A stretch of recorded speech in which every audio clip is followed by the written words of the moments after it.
Bonjour à tous, aujourd'hui on va voir la phrase simple et la phrase complexe. La phrase simple.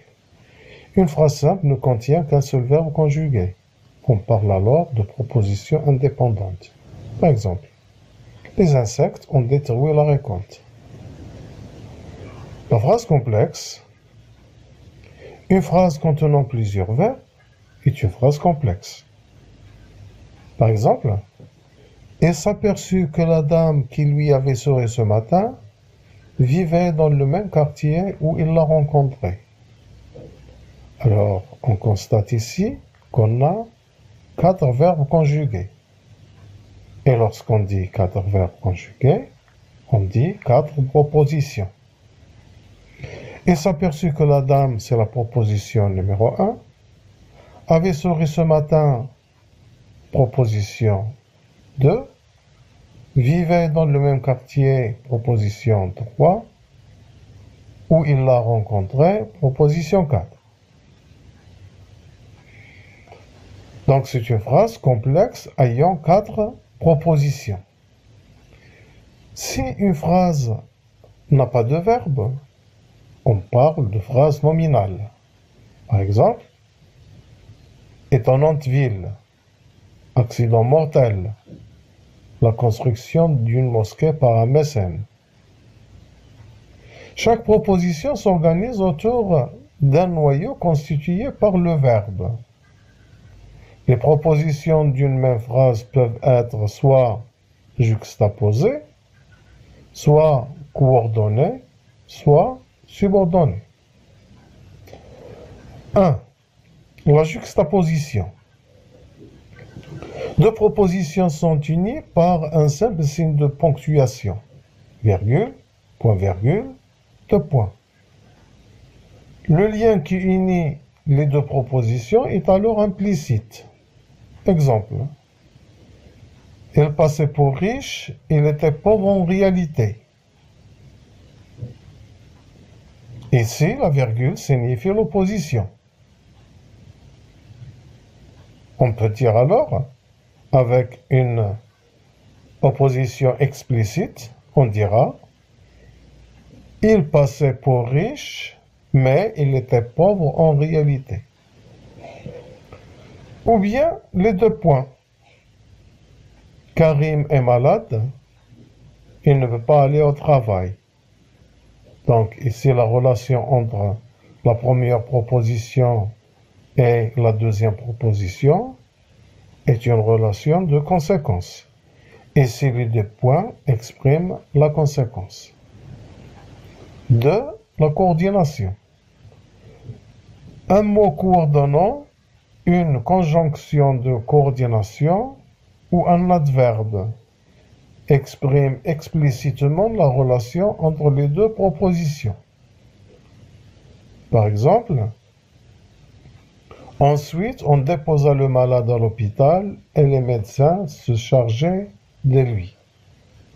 On a ensuite et on a et. Après, on déposa le malade à l'hôpital, puis les médecins se chargeaient de lui. Donc, dans cet exemple, on a après et puis. A, les conjonctions de coordination. Alors, quelles sont les conjonctions de coordination? On les a déjà vues. Mais, ou, et, donc, or, ni, car. B, les adverbes. Les adverbes permettent d'exprimer la relation logique entre deux propositions. Ainsi, aussi, en effet, par conséquent, au contraire, d'ailleurs, etc.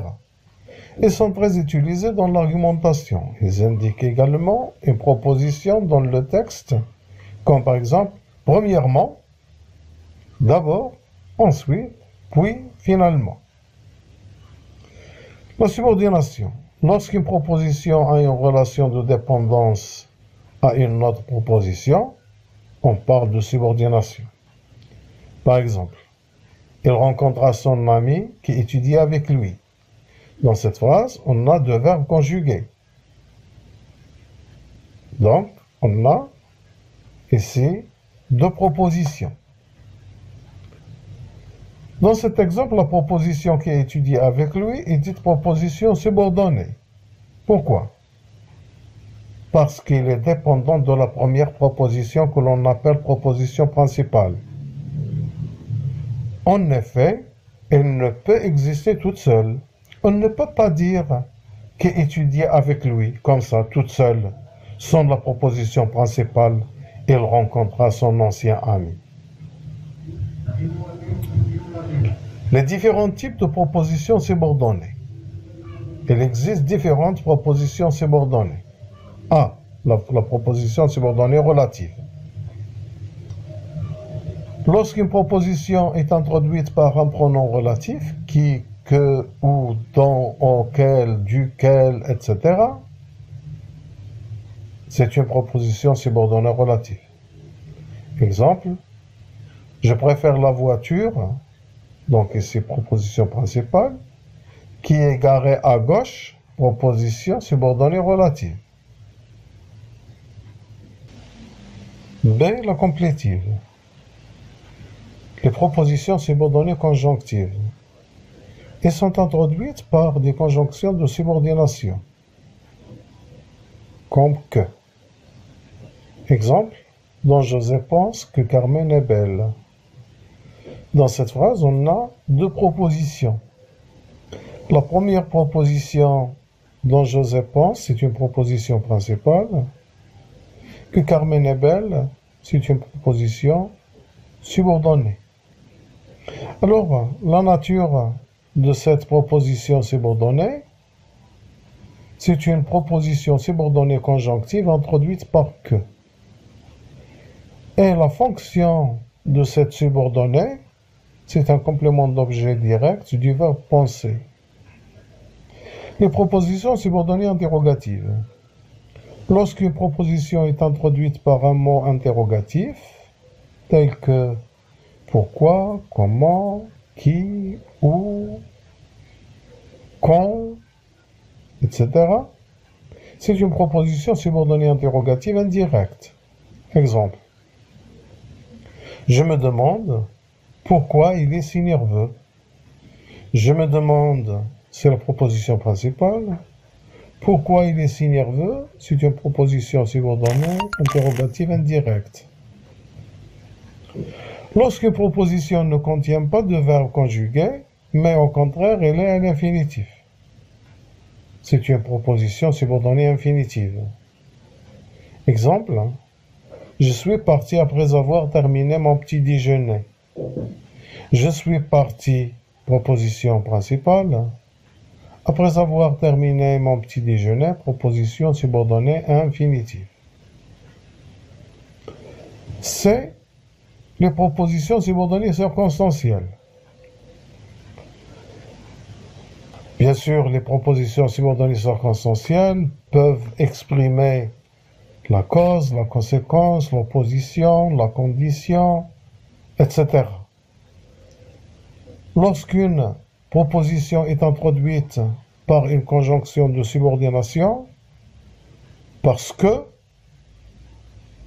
c'est une conjonction de subordination exprimant la cause, quand, le temps, lorsque le temps, pour que le but, à condition que, pourvu que, à moins que, la condition ou bien l'hypothèse, etc. C'est une proposition subordonnée conjonctive. Exemple, elle dormait, proposition principale. Lorsque je suis arrivé, proposition subordonnée conjonctive. Donc la phrase, il dormait lorsque je suis arrivé. Donc il dormait principal, lorsque je suis arrivé, subordonnée conjonctive.